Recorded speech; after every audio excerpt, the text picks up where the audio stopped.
안녕하세요, 신교수입니다. 상쾌한 아침입니다.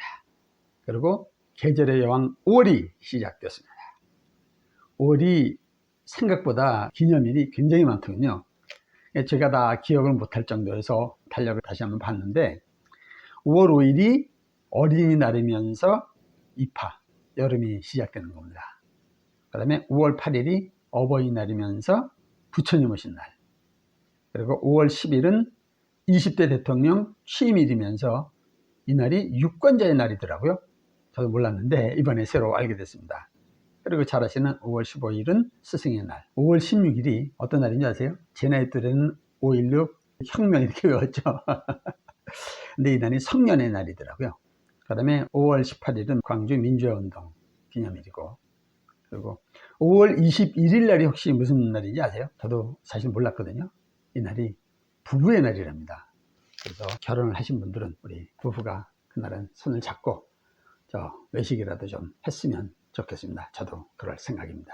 5월은 우리가 가정의 달이다 이렇게 얘기를 하잖아요. 그러면 모든 가정이 정말 행복했으면 좋겠는데 의외로 행복한 가정이 그렇게 많지 않습니다. 그리고 사실상 보면 가족 때문에 불행한 가정들이 꽤 많죠. 제가 어제 우연히 이제 그 TV 프로를 보게 되는데, 여러분들 잘 아시는 오은영 박사라고 있죠. 이분이 어린아이들, 우리 아이가 달라졌어요인가 이런 프로를 진행을 하면서 상당히 인기를 얻은 그런 분인데, 이제는 성인들을 대상으로 또 하시더라고요. 어제 이제 우연히 본 내용은 두 아가씨가 있는데, 한 아가씨는 엄마가 너무 자기한테 집착을 해서 스트레스를 받고 깝깝이라 그러더라고요. 그리고 한 아가씨는 아이돌 그룹 출신인데 엄마가 자기한테 너무 그냥 방임을 해서 사실 좀 서운한 이런 내용이었어요. 그래서 쭉 풀어가는 과정을 웃으면서 봤는데, 먼저인 경우는 그 아가씨는 나이가 지금 30이 넘었는데 엄마하고 함께 살면서 엄마가 이 친구의 일거수일투족을 다 체킹을 한답니다. 그리고 만나는 모든 친구의 전화번호를 다 입력해서 가지고 있고, 나가게 되면 언제 몇 시에 누구누구를 만나고 뭐를 할 건지 해서 일일이 다 보고를 하고, 여차하게 되면 계속 문자하고 확인하고 이런 정도. 그러니까 집착도 이건 보통 집착이 아니죠. 그런데 엄마는 그걸 모르는 거예요. 그러니까 이 아가씨는 아주 이제 답답해 하는 거죠. 이거를 이제 풀기 시작하면 한량이 없는데, 어쨌든 간에 이거는 비정상적인 관계죠.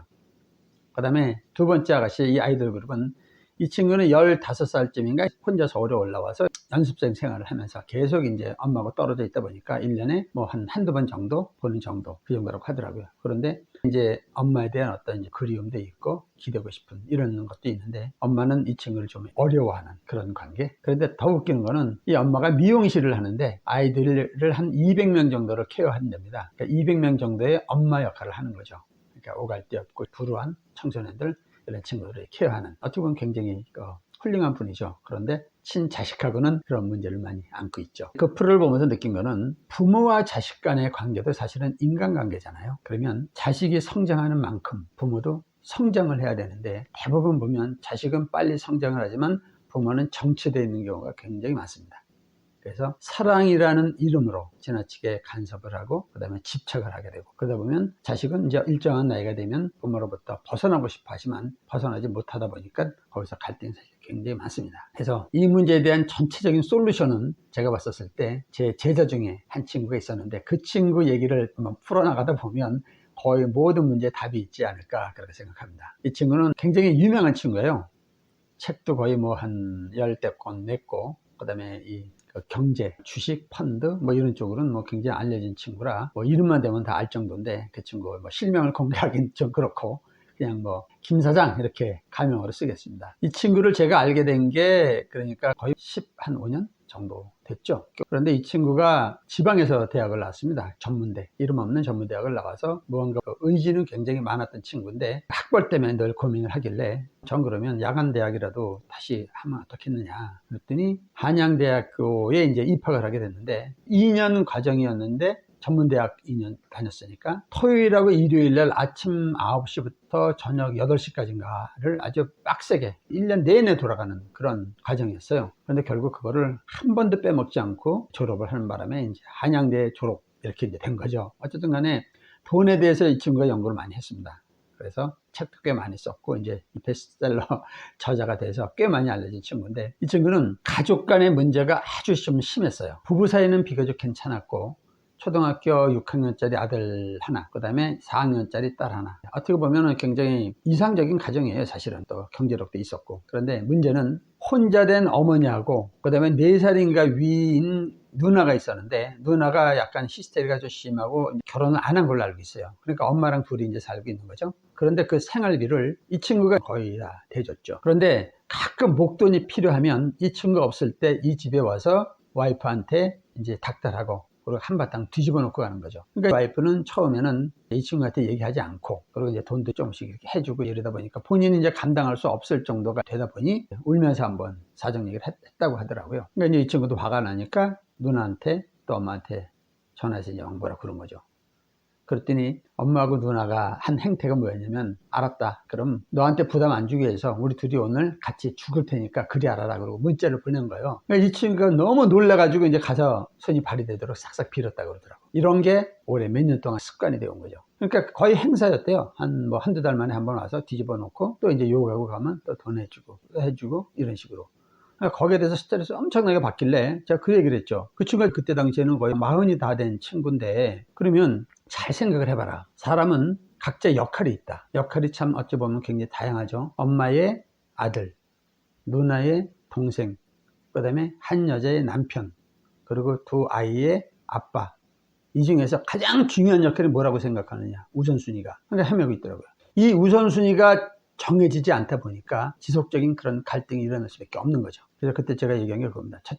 첫째는 무조건 한 여자의 남편 역할이 첫째다. 만약 그게 아니라면 이혼해라. 넌 가장으로서의 자격이 없다. 그 다음에 두 번째가 두 아이의 아빠. 그게 두 번째다. 세 번째가 엄마의 아들. 네 번째가 누나의 동생. 이렇게 우선순위를 정해서 충돌이 있었을 때 그걸 분명히 해줘야 그다음부터 문제가 생기지 않는다. 처음에 갈등이 있을 수 있겠지만 그걸 극복해내지 않으면 안 된다. 그러고 나서 또 이제 비슷한 행태가 한 번 또 있었어요. 그때 이제 저하고 사무실에 같이 있었을 때인데 또 걱정을 하다가, 그래서 어떻게 했으면 좋겠습니까? 내가 말한 대로 해라. 실제로 제가 문자를 받거든요. 네가 원하면 엄마하고 나하고 오늘 죽을 테니까 그리 알아. 그러고 나서 문자가 온 거예요.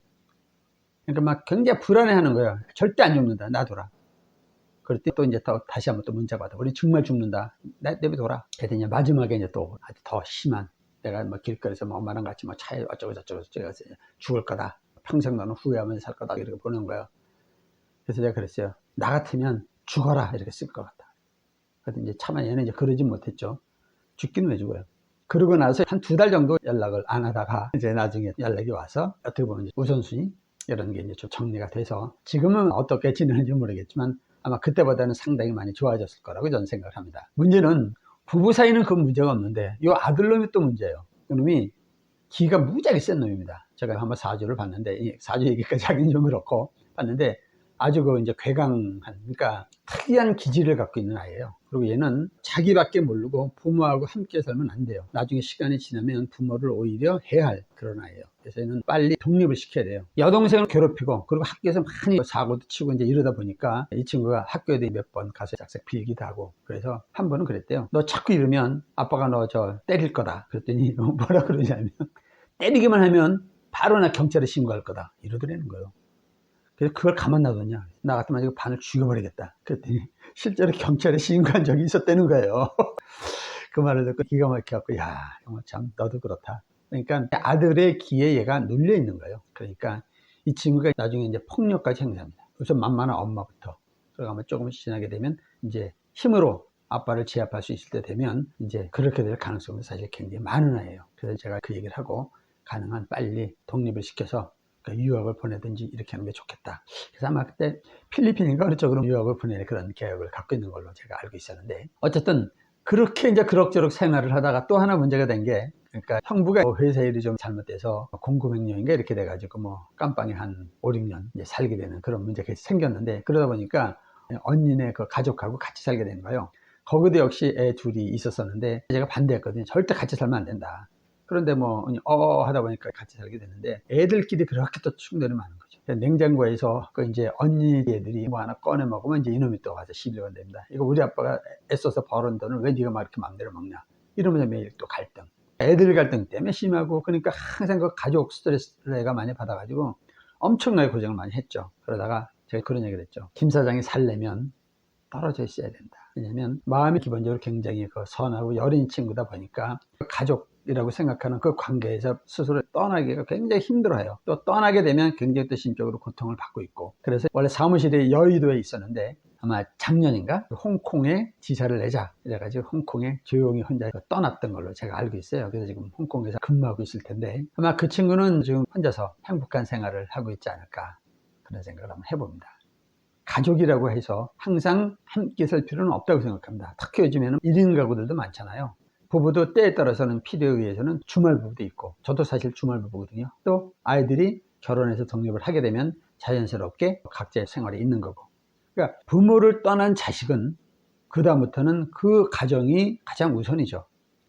부부가 우선이고 그 다음에 자식이고, 그 다음에 우리는 세 번째로 부모 입장에서 보면 밀리는 겁니다. 그건 당연한 거죠. 이제 계속 내가 너를 어떻게 키웠는데 이런 식으로 나오기 시작하게 되면 그 다음부터 자식들은 부모에 대해서 부담을 갖게 되죠. 그래서 오늘은 가정의 달을 맞이해서 자식이나 부모나 서로 사랑하는 건 당연한 거 아니겠습니까? 그러니까 부모 입장에서는 사랑을 하되 너무 집착하지 말고, 또 자식 입장에서는 부모를 존경하고 사랑하되 단 너무 기대하지 말자, 이게 핵심입니다. 그래서 올해는 우리 모두 행복한 가정이 되기를 진심으로 기원하면서 오늘 마치도록 하겠습니다. 여러분 모두 행복한 가정을 만듭시다.